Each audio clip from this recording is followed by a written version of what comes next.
So hello, और आज start करते हैं क्लास 11th का एक चैप्टर नया, फ्लूइड। फ्लूइड पे बात करते हैं। सबसे पहले तो देखिए फ्लूइड होता क्या है। देखो नेचर के अंदर जनरली अगर देखें तो तीन टाइप की स्ट्रक्चर होती है मटेरियल की। एक तो आपका होता है सॉलिड, दूसरा लिक्विड, और तीसरा आपका होता है गैस। ठीक है, और एक स्टेट और होती है जिसको हम लोग बोलते हैं, देखो अगर सॉलिड को आप बहुत ज़्यादा मेल्ट कर लो तो मतलब बहुत ही एक हाई टेम्परेचर पे मेल्ट कर लो, 6-7 हज़ार केल्विन, इससे ज़्यादा भी। अगर इतने ज़्यादा टेम्परेचर पे अगर आप मेल्ट करते हो कोई भी सॉलिड को तो वो एकदम मेल्ट हो जाता है, पिघल जाता है, और उस स्टेट को बोलते हैं प्लाज्मा। तो इतना आपको क्लियर होना चाहिए कि अगर जनरली बोले तो तीन टाइप की, और वैसे कोई भी मटेरियल की 4 टाइप की स्टेट होती है। और इसको वैसे स्टेट काउंट नहीं करते क्योंकि ये एक मतलब सॉलिड की मेल्टेड फॉर्म है, तो it is not a just big kinda issue. अब बात करते हैं, देखिए फ्लूइड का क्या मतलब है। फ्लूइड का मतलब है ऐसे मटेरियल जिनको अगर आप मतलब कहीं पे स्पॉइल कर दो, बिखेर दो कहीं पे, तो वो फ्लो कर सकते हैं। अब देखिए फ्लो कौन कौन कर सकते हैं। क्या सॉलिड फ्लो कर सकता है? मान लो ये कोई क्यूब है सॉलिड, इसको अगर आप ऐसे बिखेर देते हो तो ये फ्लो नहीं कर सकता। लेकिन अगर आप फर्श के ऊपर वाटर वगैरह उसको स्पॉइल करते हो, या कोई भी गैस है उसको आप लीक कर देते हो, तो ये दोनों चीज़ें ये फ्लो कर सकती है। तो लिक्विड और गैस है, उनका जो कंपाइलेशन होता है उसको अपन लोग बोलते हैं फ्लूइड। ठीक है, तो इतना आपको ध्यान में रखना है। फ्लूइड होते हैं आपके ऐसा मटेरियल जिनके अंदर फ्लो करने की प्रॉपर्टी हो, और इनके अंदर हम मेनली काउंट करते हैं लिक्विड एंड गैस को। इसके बाद में आगे बात करते हैं। नेक्स्ट देखिए, एक इम्पोर्टेंट टॉपिक मैं आपको समझाता हूँ, प्रेशर। देखिए प्रेशर, ठीक है। सबसे पहले तो देखो प्रेशर आपका होता क्या है। प्रेशर आपका होता है, मान लो ये कोई सरफेस है, ठीक है, और इस सरफेस के ऊपर आप फोर्स लगा रहे हो F। आप यहाँ से F फोर्स अप्लाई कर रहे हो, और अगर आप F फोर्स अप्लाई कर रहे हो और इसका जो एरिया है, ये वाला जो एरिया, ये जो एरिया है, ये एरिया है A, ठीक है, तो आपका जो प्रेशर हो जाएगा वो हो जाएगा F अपॉन में। तो कोई भी सरफेस है उसकी मतलब कोई भी सरफेस जिस पे आप फोर्स अप्लाई करते हो और बटे में उसका एरिया, तो इसको अपन लोग बोलते हैं प्रेशर। ठीक है, अब प्रेशर है वो एक स्केलर क्वांटिटी है,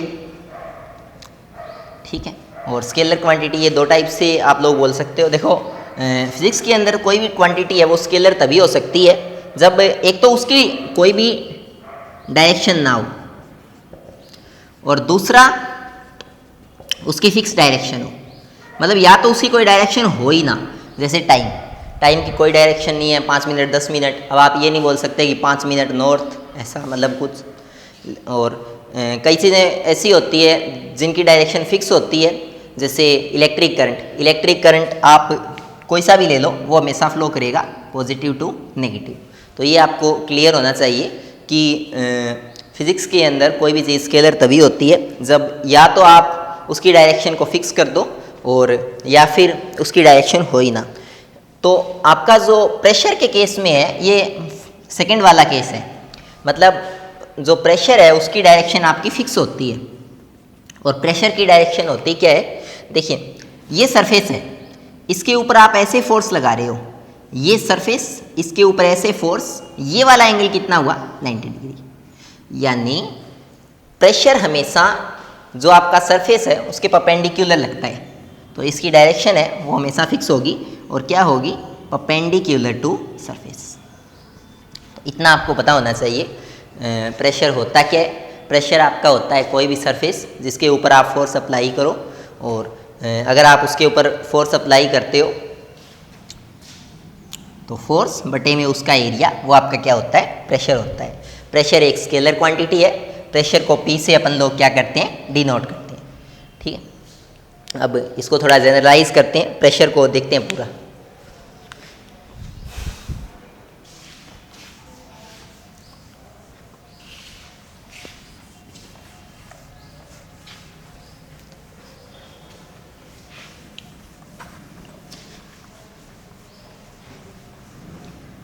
देखिए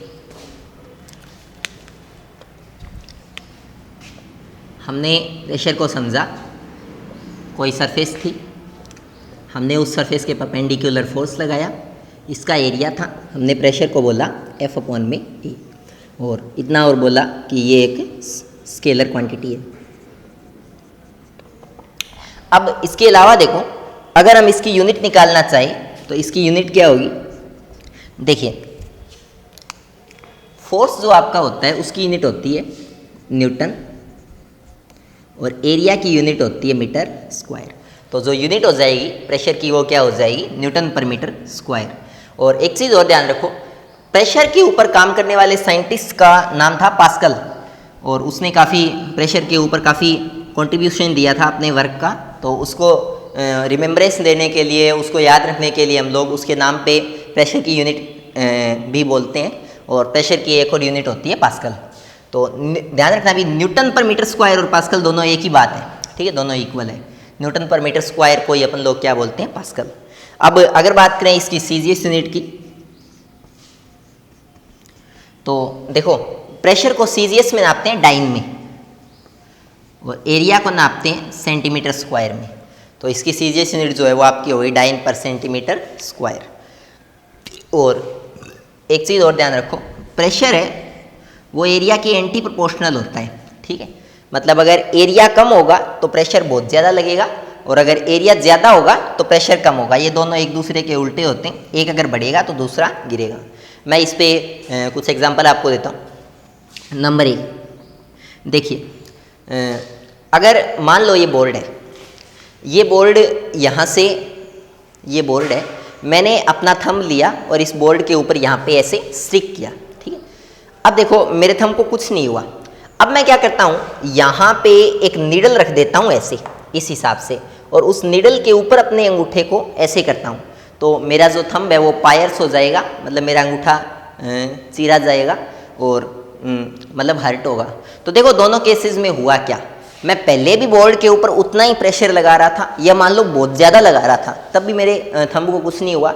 लेकिन जब मैंने यहाँ एक नीडल को स्टिक किया और उसके ऊपर अपने थंब को बहुत ज़्यादा प्रेशराइज किया, तो मेरा जो अंगूठा है वो पायर्स हो गया।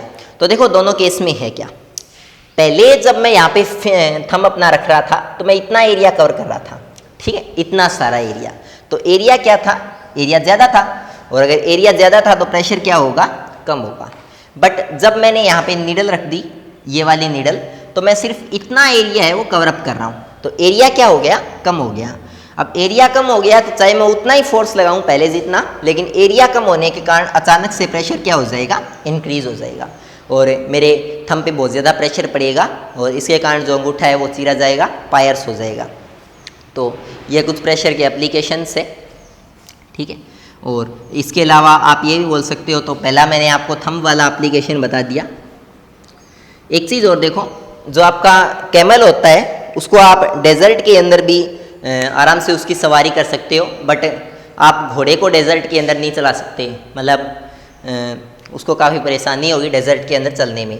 तो उसका रीज़न क्या है, देखिए जो आपका ऊँट होता है उसके पैर है वो काफ़ी बड़े होते हैं, और उसके पैर काफ़ी बड़े होने के कारण एरिया काफ़ी ज़्यादा हो जाएगा, और अगर एरिया काफ़ी ज़्यादा हो जाएगा तो एरिया ज़्यादा होने के कारण प्रेशर क्या होगा, कम होगा, और अगर प्रेशर कम होगा तो उसके जो पैर है वो जो आपका मिट्टी है उसको पायर्स नहीं करेंगे, मतलब मिट्टी को चीरेंगे नहीं, यानी मिट्टी के अंदर नहीं जाएंगे, ज़मीन के अंदर नहीं जाएंगे। लेकिन घोड़े के जो पैर होते हैं वो इस टाइप के होते हैं, ठीक है, तो उनका एरिया काफ़ी कम है, और एरिया कम होने के कारण वो मिट्टी को यहाँ से पायर्स कर देंगे, और मिट्टी के अंदर उसके पैर है वो धंस जाएंगे। तो ये कंसेप्ट काफ़ी जगह वर्क करता है आपका प्रेशर का, कि जो आपका प्रेशर है वो ज़्यादा होगा अगर आप एरिया को कम कर दोगे, और अगर आपका एरिया ज़्यादा होगा तो प्रेशर ऑटोमेटिकली कम हो जाएगा। तो ये दोनों चीज़ें आपको क्लियर होनी चाहिए, ठीक है। इसके अलावा अगर बात करें प्रेशर की, तो देखो एक चीज़ और ध्यान रखना, जो आपका प्रेशर है वो भी आपका होता है फोर्स अपॉन में एरिया, और स्ट्रेस भी आपका होता है फोर्स अपॉन में एरिया, ठीक है। लेकिन स्ट्रेस आप सिर्फ सॉलिड चीज़ों पे लगा सकते हो, लेकिन प्रेशर आप किस पे लगा सकते हो, सॉलिड, लिक्विड और गैस पे लगा सकते हो, तीनों पर आप स्ट्रेस लगा सकते हो। बट गैस और लिक्विड को आप स्ट्रेच नहीं कर सकते। तो दोनों में ये एक कॉमन डिफरेंस है, और ये एक ओवरव्यू है जो मैंने आपको प्रेशर के बारे में बताया कि ये है क्या या किस टाइप से वर्क करता है। तो आप इसको अच्छे से रिवाइज कर सकते हो। आगे देखते हैं। नेक्स्ट देखिए,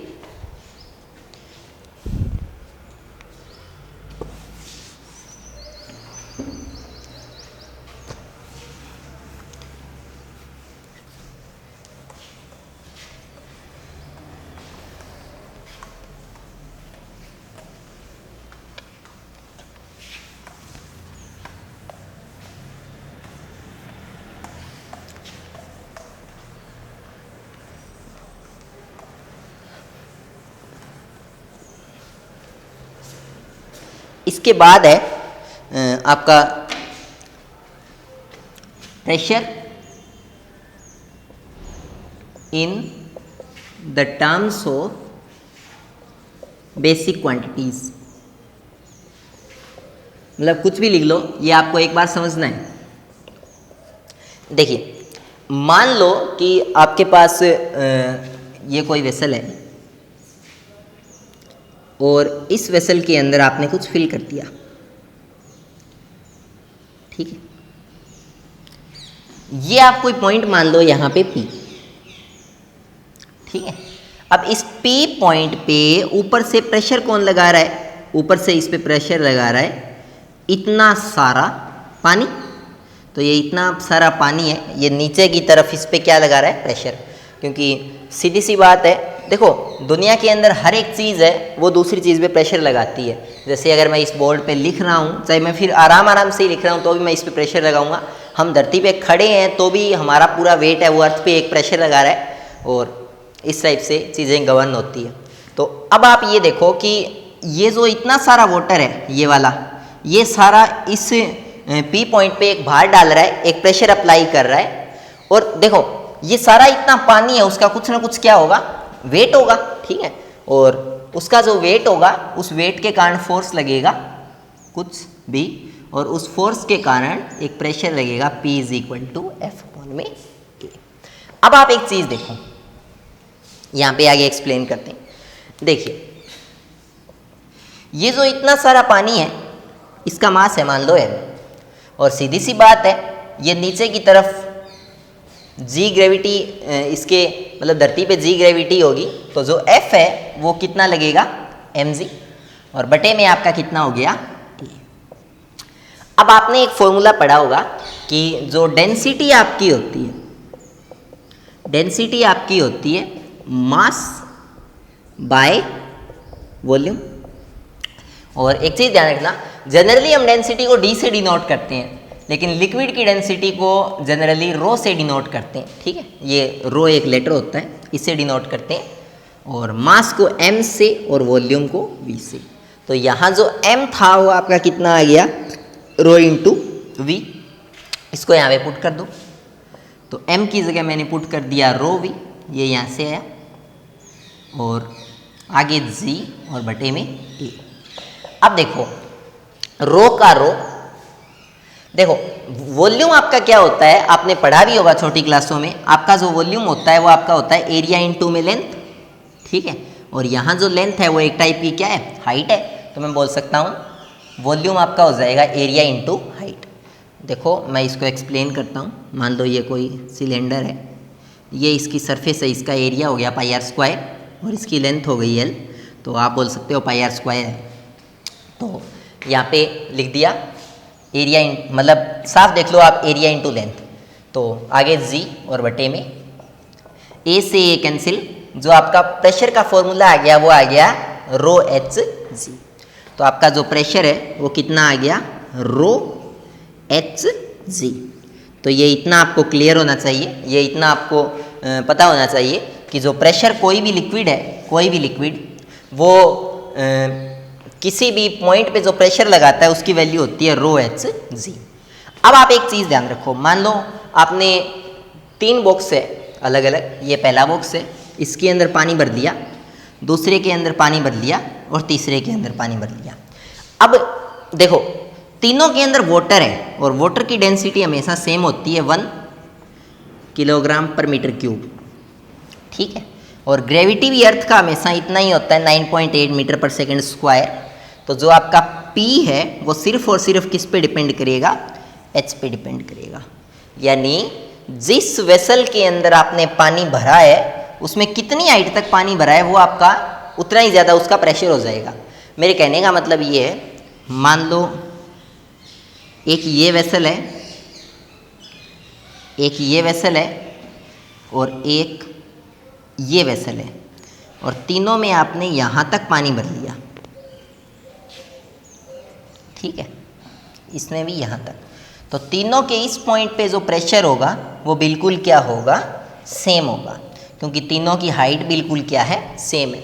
चाहे फिर उस वेसल की शेप कैसी हो, वो कहीं पे भी पड़ा हो, एनीवे कुछ मैटर नहीं करता, बस हाइट है वो तीनों की क्या होनी चाहिए, इक्वल होनी चाहिए। अगर तीनों की हाइट इक्वल है ज़ीरो लेवल से लगा के, तो तीनों का जो प्रेशर है वो डेफिनेटली क्या होगा, इक्वल होगा। क्लियर? तो इतना आपको ध्यान होना चाहिए कि प्रेशर है वो डायरेक्टली किस पे डिपेंड करता है, हाइट पे डिपेंड करता है। क्लियर? आगे देखते हैं।